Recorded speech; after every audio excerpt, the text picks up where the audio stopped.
Buenas noches mga amigos, mga amigas. Magandang gabi po sa inyong lahat. Ako po ang inyong lingkod, Atty. Rene Bueno.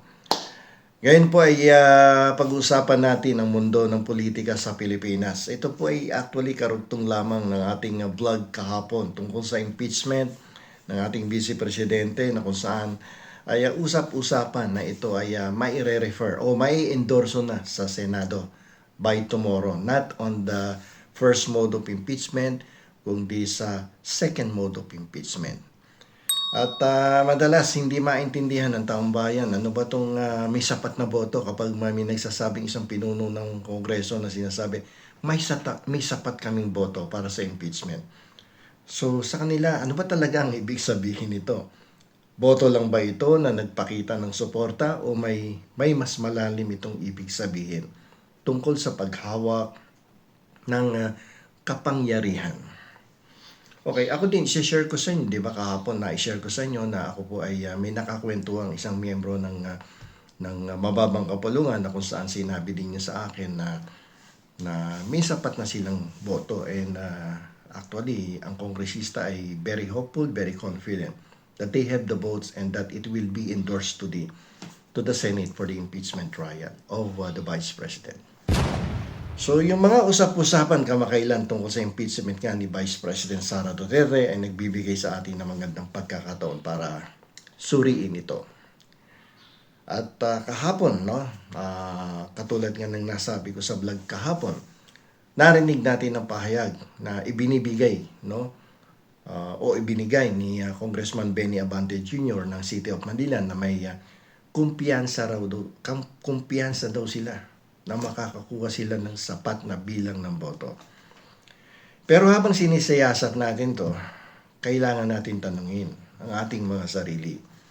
Paano ba talaga nakukuha ang mga boto na ito sa likod ng mga kortina ng politika?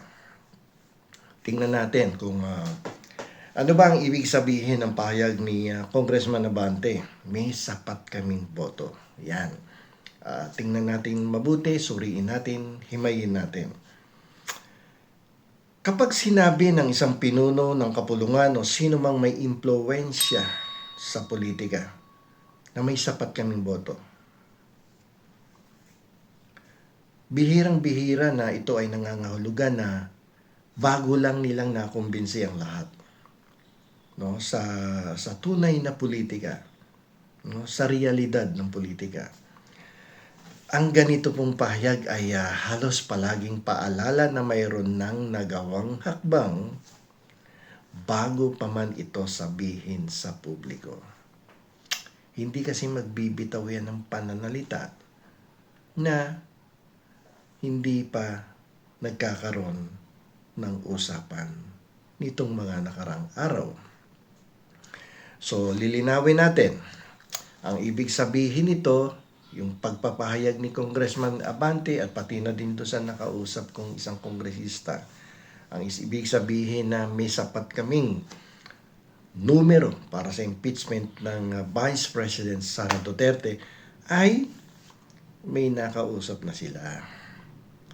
Nakipag-usap na sila sa mga mahalagang tao.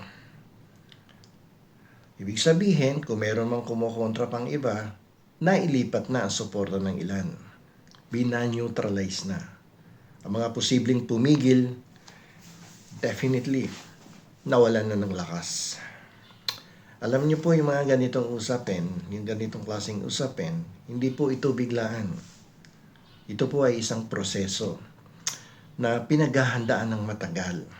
Pinag-uusapan, pinag-iisipan, ito po ay isang madiskarting sayaw, no, na naganap bago pa man ito mapansin ng publiko. Na iplano na yan kung paano ang gagawin.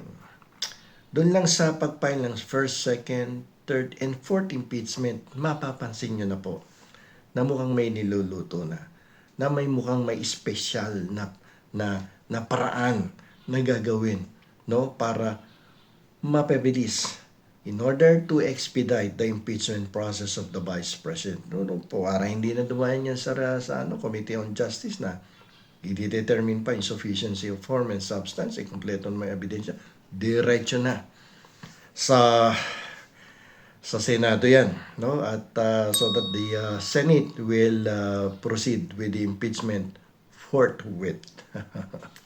Okay, political reality check tayo. Yung sining ng pagbabawas.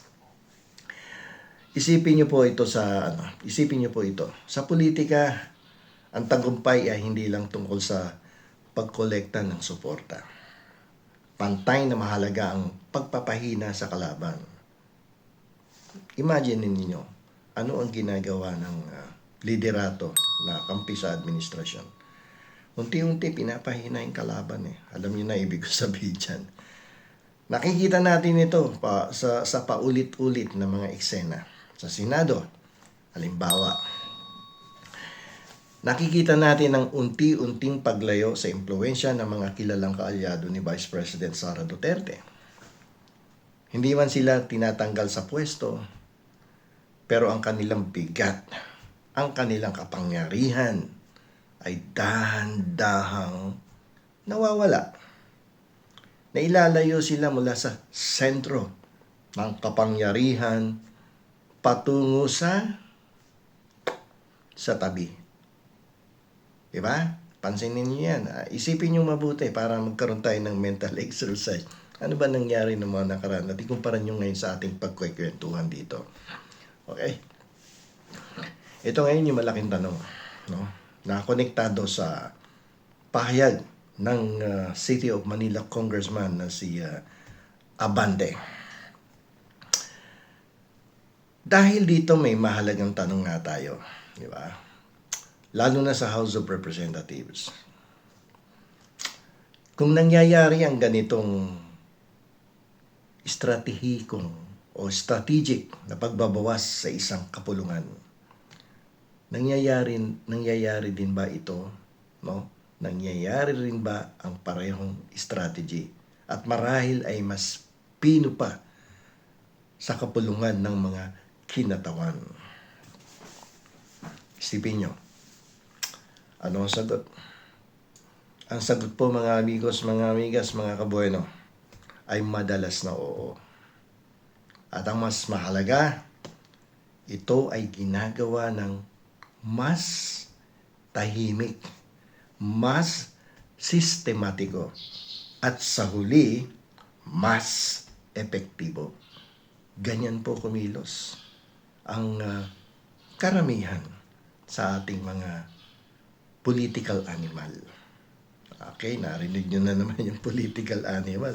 Alam nyo naman siguro kung sino ang aking pinatutungkulan dito. Ay isang matinding leader, no, ng ating administrasyon. Sa House, ang boto ay hindi lang prinsipyo. Madalas ito ay transaksyon ng kapangyarihan. Upang makuha ang gustong numero, may iba't ibang paraan na ginagamit. Okay? Ngayon, kung ako yung leader, kumampi ka sa akin dapat, no? Sapagkat kung ikaw ay kakampi, madalas binibigyan niya ng access. Saan? O syempre naman, sa mga pondo, no? Yung mga proyekto mong gusto mo ipatupad sa iyong distrito ay maisa sa katuparan mo. Dahil kumampi ka sa kanila sa gustong magpatupad ng isang objective, ay bibigyan kanya ng access sa pondo. O magkano ba gusto mong pondo? O ito ang available funds. So okay na ba yan? So yun ang mga exchange of commitment yan eh. Di ba? O kaya position sa committee. O mga batas na gusto nila na bibigyan ng prioridad na maipasa para makatulong sa kanilang mga constituents. Di ba? Eh ano naman mangyayari doon sa mga tumututol? Eh siyempre, ang mga impluwensya ng mga kalaban ay sinisira na sistematiko. Reality yan. No? Ang mga pundasyon na nagbibigay lakas sa kampo ng target. Sa kasong ito, ang kampo ni Vice President Sara Duterte ay dahan-dahang binabawasan. Alam nyo naman yan. Kung araw-araw nakikinig kayo sa balita, nagbabasa kayo ng dyaryo, nanonood sa news, alam nyo yan.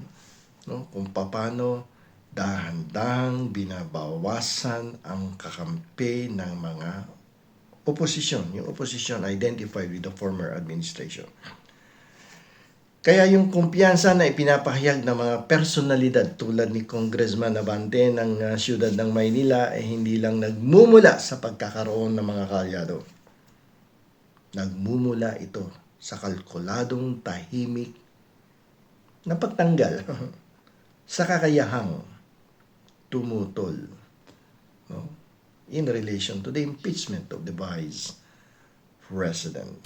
Attorney Bueno, law and beyond. Learn the law, know your rights.